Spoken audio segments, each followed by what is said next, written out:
You are looking at Julian's pronunciation guide, where we look at how to pronounce better some of the most mispronounced words in the world, like this other curious word. But how do you say what you're looking for today? Let's learn how to pronounce these two words once and for all correctly. They are related indeed, so let's break it down. The top word is pronounced laugh. That's British English pronunciation, how it's pronounced in the UK. Laugh. Now the Americans say it as laugh. Now the bottom word in British English is pronounced as laughter. Laughter. In American English, laughter or laughter.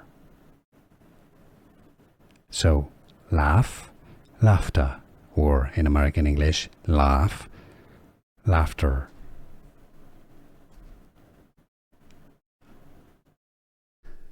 Here are more videos on how to pronounce more confusing words and names too many mispronounced. Like this video if you found it useful. I appreciate your support. I'll see you soon and thanks for watching.